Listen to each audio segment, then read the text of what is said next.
అందరినీ కలుపుకొని పోతా కవుల్ని కళాకారుల యొక్క పాత్ర అవసరము భవిష్యత్తులో రాష్ట్రంలో జరుగుతున్న అంశాలు అలాగే నీటి వాటాల విషయంలో పక్క రాష్ట్ర దోపిడీ విషయంలో మాత్రం ఒక ఉద్యమంలా తీసుకెళ్తానికి కేసీఆర్ అంటారు. ప్రాక్టికల్గా అది సాధ్యమవుతుందా? మీరు ఒకవేళ ఏమనుకుంటారు అసలు ఆ టాపిక్ మీద? అది సాధ్యం అవుతుంది. కాకుంటే ఏంటంటే గ్యాప్ ఉంది, ఉద్యమకారులతో ఆయన గ్యాప్ ఉంది, కవులు కళాకారులతో ఆయన గ్యాప్ ఉంది, మాలాంటి వాళ్ళతో కూడా ఆయన గ్యాప్ ఉంది. ఆ గ్యాప్ను ఫస్ట్ తొలగించుకోవాలి. నేను ఒక సామెత తయారు చేసిన ఉద్యమంలో, తెలంగాణ కోపం తెల్లారిదాకా ఉండదు అని. అంతకుముందు ఎవరని లేదు, తెలంగాణ కోపం తెల్లారిదాకా ఉండదు అని. ఇప్పుడు కేసీఆర్ కనుక ఆయన ఎవరెవరికైతే అన్యాయం చేసిండో, ఎవరు అన్యాయం అంటే ఏంటి పట్టించుకోకపోవడం. ఆయన అన్యాయం ఏం చేస్తాడు అంటే అదివరకు ప్రేమగా దగ్గర పట్టించుకోకపోతే పార్టీ నుండి బయటికి తీసుకెళ్ళి ఎలగొట్టడం కూడా అన్యాయం కాదు సార్. ఎలగొట్టింది ఎవరిని ఎలగొట్టలేదు ఆయన ఎవరిని ఎలగొట్టాడు కూడా ఇగ్నోర్ చేస్తారు అంతే, వాళ్ళు వెళ్ళిపోతారు. ఆయన ఒక్కరిని రాజయ్యను బహిష్కరించిండు, వాళ్ళ నుంచి కేబినెట్ లో నుంచి బర్తరఫ్ చేశాడు. కానీ మళ్ళీ టికెట్ ఇచ్చిండు కదా, ఇప్పుడు కూడా రాజయ్య ఆయనతోనే ఉన్నాడు.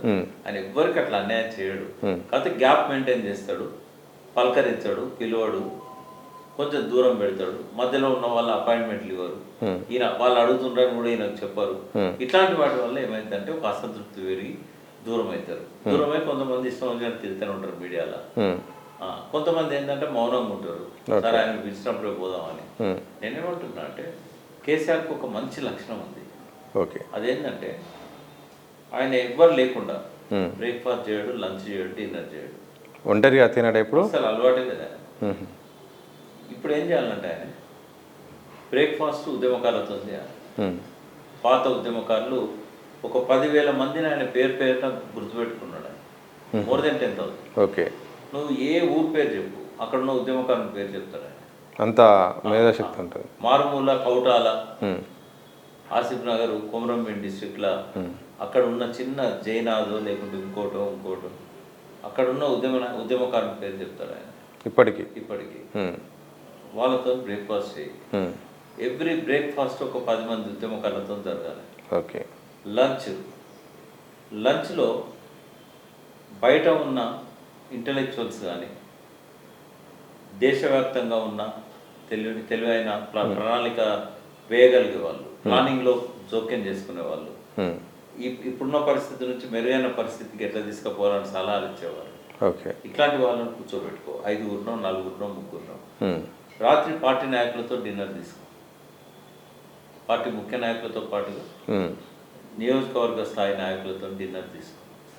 ఈ జైలు ఒక 3 నెలల్లో 4 నెలల్లో ఎంత చేంజ్ వస్తుంది. భుజం మీద చేస్తే 3-4 నెలల దాకా కేసీఆర్ను పొగిడేవాళ్ళు మన తెలంగాణ వాళ్ళు. ఊరికే మీటింగ్లో పేరు తీసుకుంటే ఏడాది దాకా ఛార్జ్ అవుతారు. మరి ఏం ఆశించింది నీ దగ్గర? అది చేస్తే ఇప్పుడు ఆయన అన్నది నిజమైంది.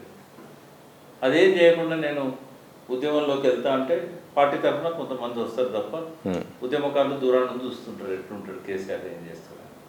అభిమానం లేదా అంటే మామూలు వ్యక్తులలో కూడా అభిమానం. నాకు చాలామంది కనీసం 2 రోజులకు ఒక్కరైనా నాకు ఫోన్ చేస్తారు. ఆఖరి శ్వాస లోపల కేసీఆర్ గారితో ఒకసారి కలవాలని ఉందని కొందరు చెప్తారు. కొందరు ఒక సెల్ఫీ దిగడానికి అవకాశం ఇవ్వన్న కేసీఆర్ గారితో ఒక ఫోటో దిగడానికి అవకాశం ఇవ్వని కొంతమంది అడుగుతారు. మీరు పోయేటప్పుడు తీసుకుపోలే అని చెప్తారు. వాళ్ళకే తెలియదు నేను ఈ మొత్తం ఈ 2 సంవత్సరాల్లో ఆయన కలిసింది 3 సార్లు. ఎందుకంటే పిలవంది బోన్ నేను, ఆయన ఏదైనా అడిగితేనే నేను మాట్లాడతాను. కనీసం పిలిచినా మీకు అపాయింట్మెంట్ వస్తుంది తర్వాత? అదే మరి చూడాలి.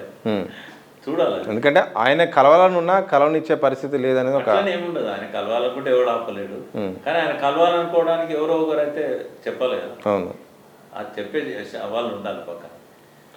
ఆయన చుట్టూ ఉన్న వాళ్ళు కూడా కొంత పెంచుకోవాలి.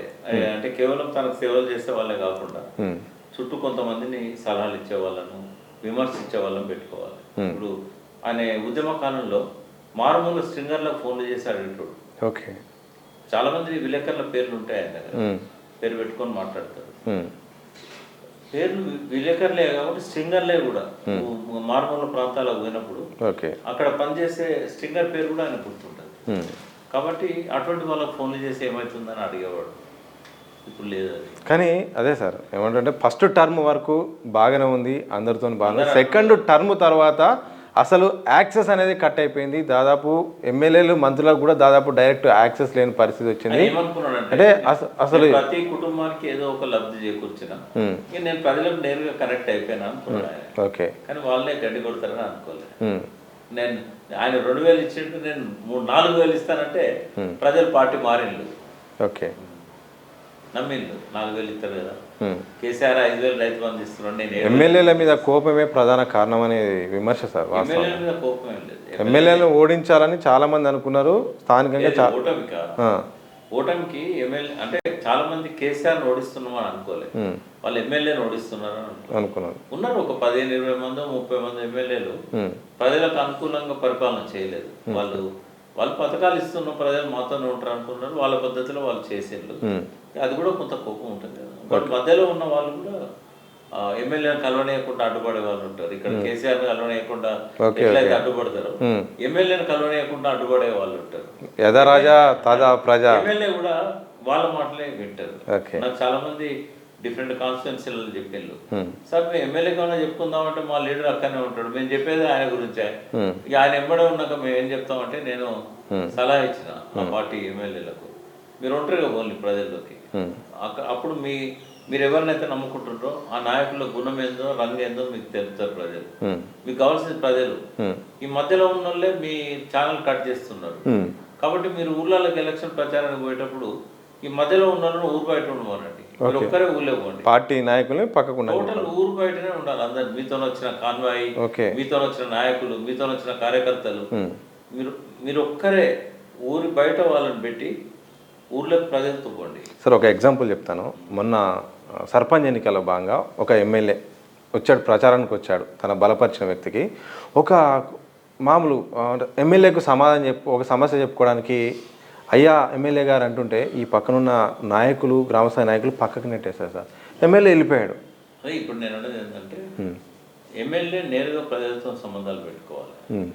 కేసీఆర్ గారు నేరుగా ఎమ్మెల్యేలతో సంబంధాలు పెట్టుకోవడంతో పాటు ఆయనకు ఇంటెలిజెన్స్ విఫలమైనప్పుడు, ఇప్పుడు ముఖ్యమంత్రి అయితే ఇంటెలిజెన్స్ ఉంటుంది, పార్టీకి కూడా ఇంటెలిజెన్స్ ఉండాలి.